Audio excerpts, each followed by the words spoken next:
எடப்பாடி பழனிசாமியின் பதவி பறிப்பு சற்று முன் கிடைக்கப்பெற்ற மிக மிக முக்கியமான செய்தி ஒன்று வெளியாகி உள்ளது.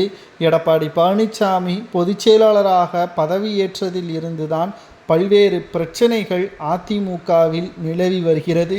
உட்கட்சி மோதல்கள், ஓபிஎஸ், சசிகலா, டிடிவி தினகரன், வைத்திலிங்கம், மனோஜ் பாண்டியன், ஏன் செங்கோட்டையன் கூட எடப்பாடி பழனிசாமி கண்களுக்கு எதிரிகளாக தெரிகிறார்கள். ஆனால் உண்மையான எதிரி திமுக தான். அனைவரையும் ஒருங்கிணைத்து தேர்தலை சந்திப்பதற்கு எடப்பாடி பழனிசாமிக்கு தயக்கம். இதற்கு மிக முக்கியமான காரணம் தனது பதவியை தக்க வைத்து கொள்ள வேண்டும், அந்த பதவிக்கு போட்டியாக யாரும் வந்துவிடக்கூடாது என்பதற்காகத்தான். அப்படிப்பட்ட ஒரு மனநிலையில் எடப்பாடி இருக்கிறார் என்றால் அப்போ அதிமுக தொடர்ச்சியாக வெற்றியடைந்திருக்க வேண்டும். அப்பொழுது எடப்பாடியின் பதவிற்கு அவரே உரியவர் என்பதை அவரே நிச்சயம் பதிவு செய்திருப்பார். ஆனால் பொதுச்செயலாளராக பதவியேற்றதிலிருந்து தற்பொழுது வரை தோல்விதான், தோல்விக்கு மேல் தோல்விதான் என்று வரிசையாக அதிமுகவின் நிலைமையையும் ஓட்டு சதவீதத்தையும் குறைத்து கொண்டிருக்கின்ற எடப்பாடி இனியும் பதவியில் இருக்கக்கூடாது என்று சில நிர்வாகிகள் தெரிவித்துள்ளனர். உடனடியாக எடப்பாடி பழனிசாமியின் பதவியை பறிக்க வேண்டும் என்று அவை தலைவருக்கு கடிதங்களையும் அனுப்பியிருப்பது எடப்பாடிக்கு மீண்டும் ஒரு அதிர்ச்சியை ஏற்படுத்தியுள்ளது.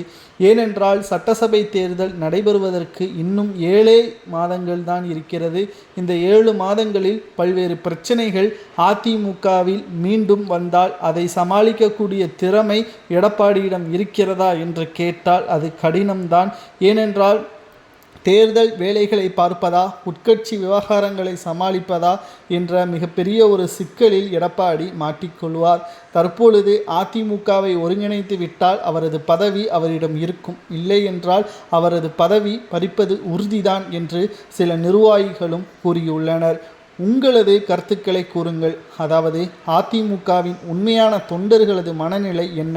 திமுக தான் அதிமுகவின் எதிரியா, அல்லது ஓபிஎஸ், சசிகலா, வைத்திலிங்கம், மனோஜ் பாண்டியன் இவர்கள்தான் அதிமுகவின் உண்மையான எதிரியா என்பதை அதிமுகவின் உண்மையான தொண்டர்கள் கமெண்ட் வாயிலாக தெரிவியுங்கள். அதிமுகவின் தலைமைக்கு இது நிச்சயம் பயனுள்ளதாகவே மாறும். சில நிர்வாகிகள் தென் மாவட்டங்களில் இருந்துதான் எடப்பாடியின் பதவியை பறிக்க வேண்டும் என்று கூறி வருகிறார்கள். சட்டசபை தேர்தல் நடைபெறுவதற்கு 7 மாதங்கள் இருக்கிறது. அனைத்து தரப்பினர்களும் ஓபிஎஸ்ஐயும் சசிகலாவையும் மீண்டும் அதிமுகவில் கொண்டு வர வேண்டும் என்று பல முயற்சிகளை மேற்கொண்டு வருகிறார்கள். பொறுத்திருந்து பார்க்கலாம் என்ன நடக்கப் போகிறது. எடப்பாடியின் பதவி தப்பிக்கிறதா அல்லது பறிபோகிறதா என்பதை பொறுத்திருந்து பார்க்கலாம்.